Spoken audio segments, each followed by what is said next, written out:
Amis de la chaîne YouTube 45e Parallèle Nord, bonjour. J'ai décidé de lancer une nouvelle rubrique vidéo qui va être consacrée au maquettisme. Donc j'espère que ça plaira à beaucoup. C'est une séquence que j'amorce simplement aujourd'hui, c'est-à-dire qu'il va y avoir une vidéo aujourd'hui et ça reprendra, je pense, à partir de janvier 2024. J'ai intitulé cette série de vidéos WME 2025. Pourquoi WME 2025?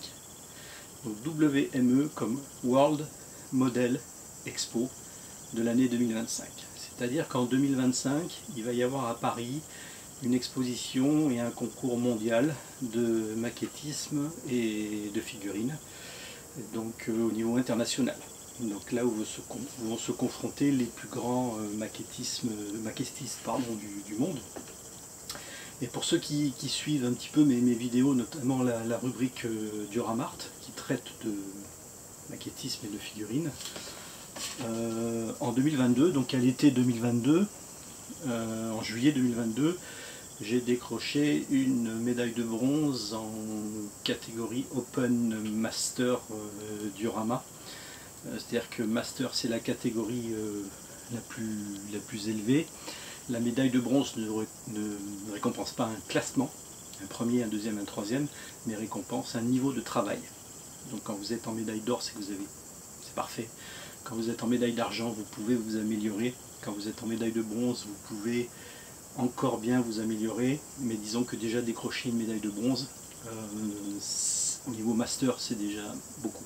Et j'ai décidé, pour le mondial 2025 de Paris, donc de créer une scénette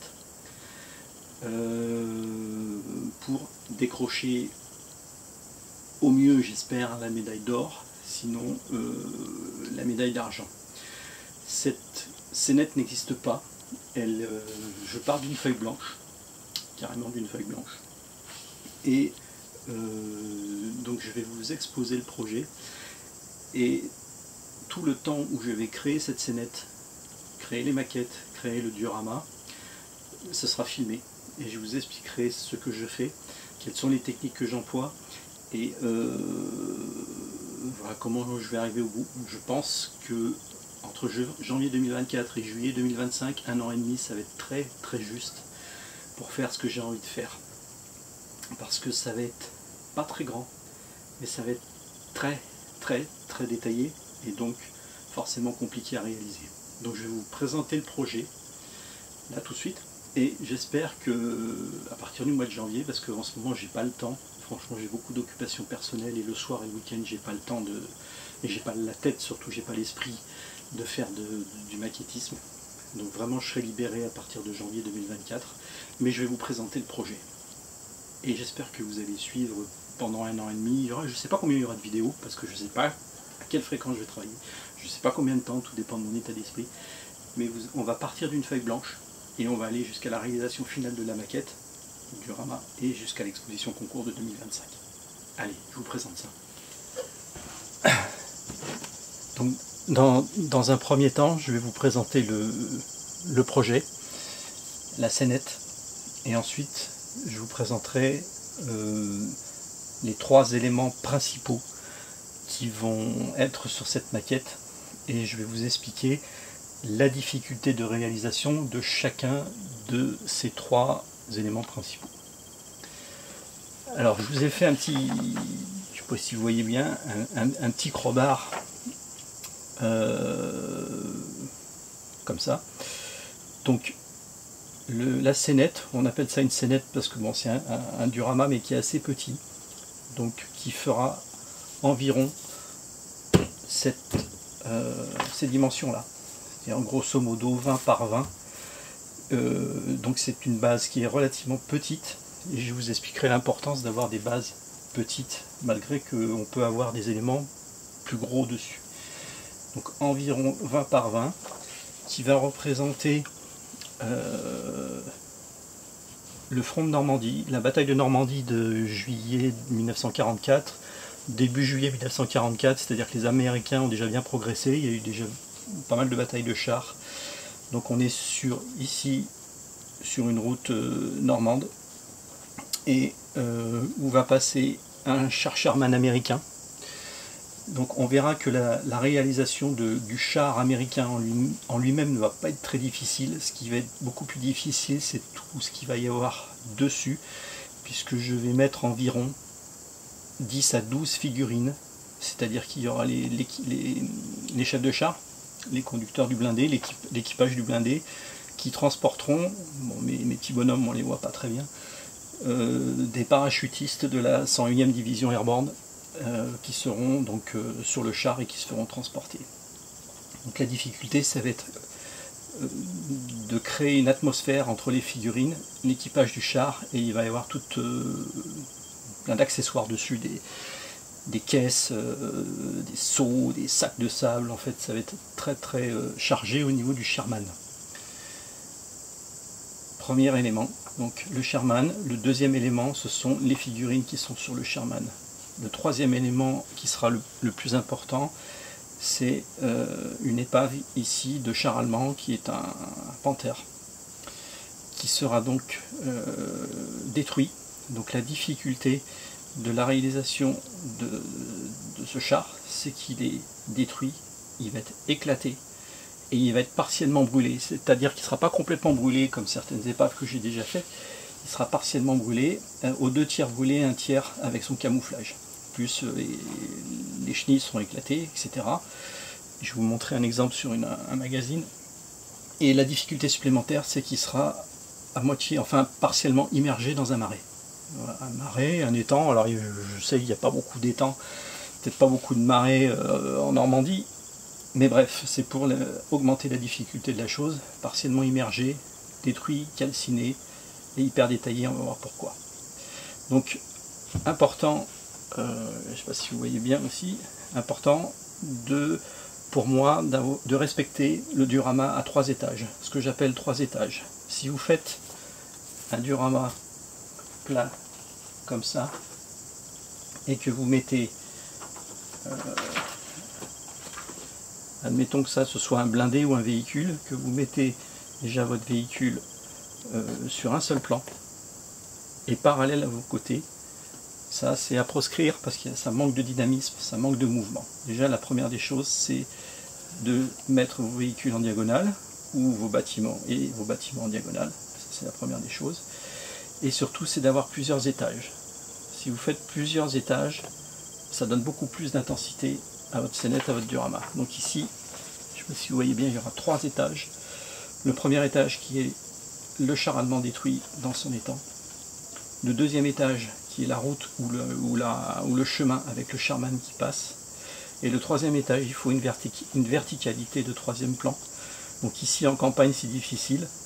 Ça peut être un arbre, schématisé ici, mais ça va être difficile. Ça peut être un panneau indicateur, ça peut être une façade de bâtiment, ou ça peut être un poteau télégraphique. Pour l'instant, je pars sur l'option poteau indicateur. Bien, vous allez voir souvent mes mains, hein, parce que je pense que ce qu'il y a autour, ce sera plus intéressant que voir mon visage. Donc je vais commencer la présentation par la maquette du char allemand. Donc c'est une maquette d'un Panther, donc LED version de la marque Takom, que j'ai acheté quand j'étais au Japon. Donc c'est une grosse boîte, on peut voir, et c'est un kit qui est avec une version full intérieure du char Panther, c'est-à-dire que tout l'intérieur est détaillé.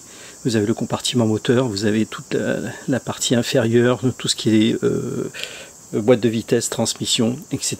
Je vous montrerai le plan rapidement. Alors pourquoi j'ai pris un kit full intérieur comme ça, parce que le char va être donc éclaté, la tourelle va avoir été soufflée par l'obus, et donc on va pouvoir voir tout l'intérieur de la tourelle et tout l'intérieur du char. Je vais vous montrer un exemple sur un magazine. Donc voilà, ça c'est un blindé moderne, mais le principe est là, c'est-à-dire que voilà, on verra tout ça, et on verra l'intérieur du blindé, le compartiment moteur en partie explosé, etc. à travers les tourelles aussi des hommes d'équipage. Donc ça donnera ça. Voilà, une version peinte finie, c'est à peu près ça. Alors,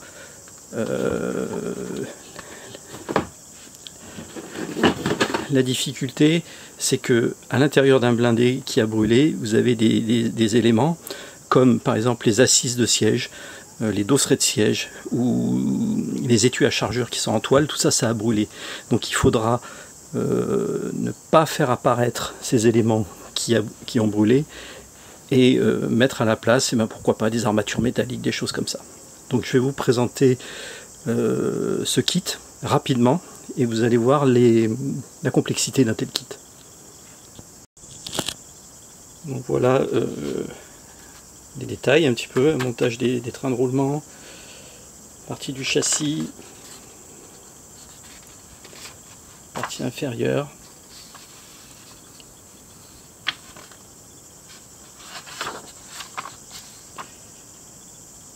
partie basse, hein, donc déjà des éléments de détail à l'intérieur.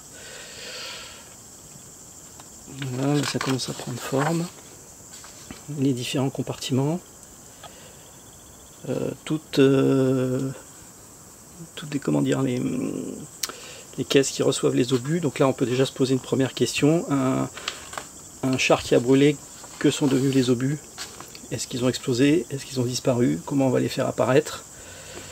Les chenilles que je vais vraisemblablement être, les maillons de chenilles que je vais vraisemblablement être obligé de remplacer par des chenilles en métal pour avoir la bonne forme d'une chenille éclatée. Sinon avec des maillons plastiques c'est parfois un peu trop raide. Voilà le moteur, toute cette partie là. Partie du moteur c'est pareil, on a des durites. Si ces durites ont brûlé, comment je vais les faire apparaître? Mise en place du moteur, mise en place des différents éléments intérieurs.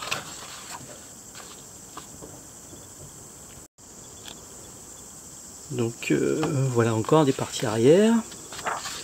Donc voilà ce que donne on va essayer d'éviter le reflet. Voilà ce que donne un intérieur, un full intérieur. Donc imaginez le travail, sachant qu'on va enlever beaucoup de pièces parce qu'elles ont brûlé et qu'on va en tordre une bonne partie aussi. De l'autre côté, emplacement du moteur. Ce sont des pages brillantes. Donc voilà la tourelle qu'on verra, donc la partie intérieure quand le char sera éclaté. Voilà, je vais tourner un petit peu plus vite parce que on aura le temps de voir ça au moment du montage. Donc vous voyez que c'est quand même bien fourni. Voilà la boîte. Si je m'amuse à enlever les grappes une par une, ça donne ça, ça,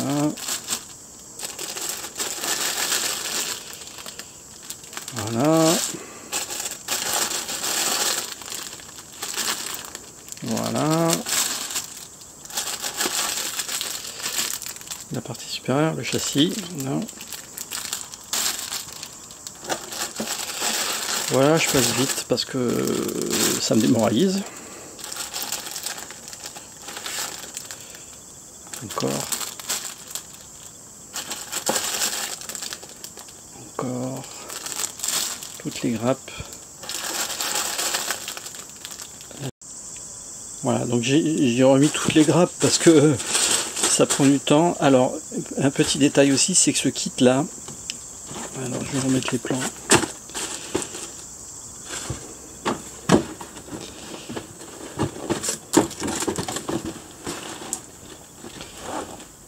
Je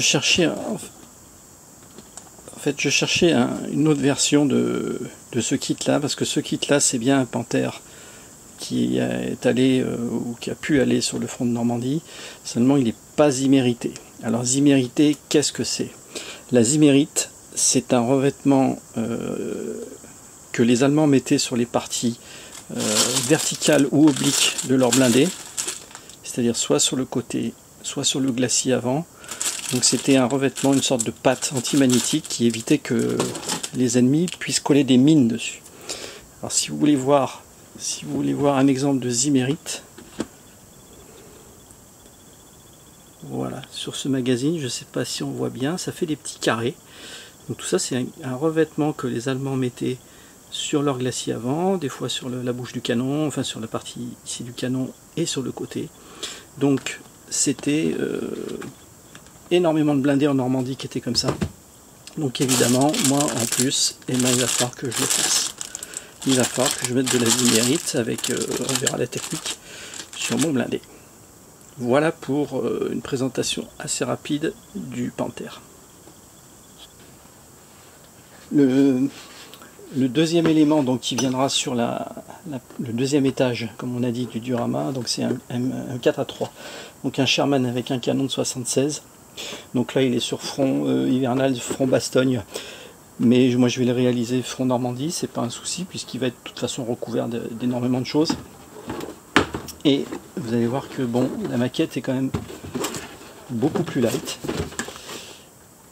On va parcourir le plan rapidement, mais on voit déjà qu'au niveau des pièces, bon, c'est un peu moins fourni, puisqu'il n'y a pas le full intérieur dans celui-ci.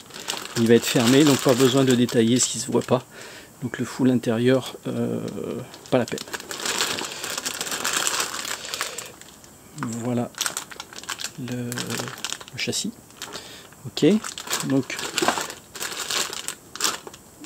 on va regarder le plan vite fait.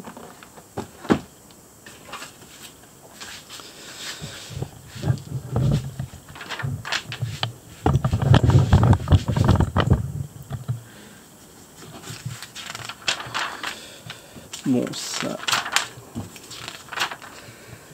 Voilà, donc on commence ici par les structures.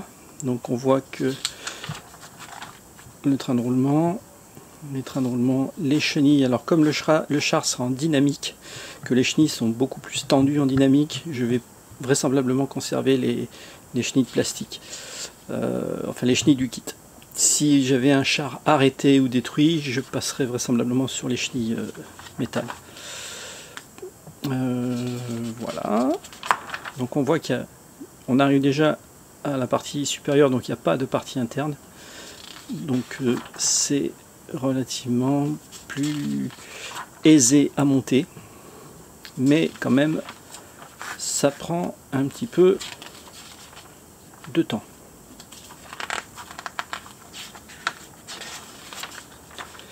Et là donc les versions hivernales, des versions d'un front différent, mais moi je le ferai sur front olive drabe, sur front normand.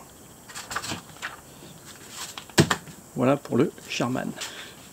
Le dernier élément, donc c'est, j'ai déjà trouvé cette boîte de figurines à Eindhoven, donc c'est un équipage de char Sherman, donc figurines en résine, des attitudes qui sont très naturelles, donc qui vont très bien aller sur le blindé.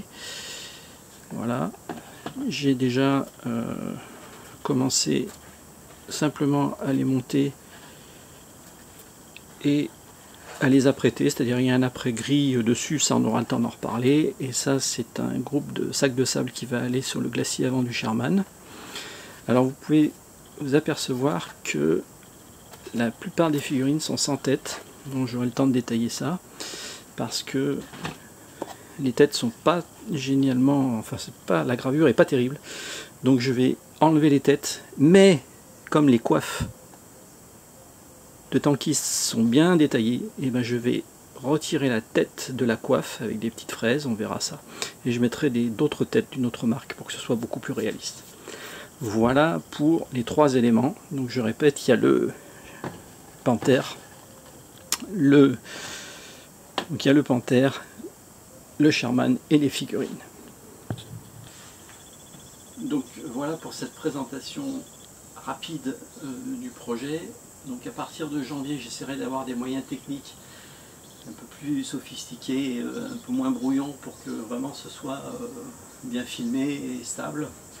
Et on va montrer comment monter inventaire aussi détaillé, toutes les parties, comment monter un Sherman, comment associer les figurines, comment faire un marais avec de la résine à inclusion. Donc ce qu'il faut déjà, c'est ne pas monter entièrement le char allemand, puis monter entièrement le char américain, puis monter les figurines.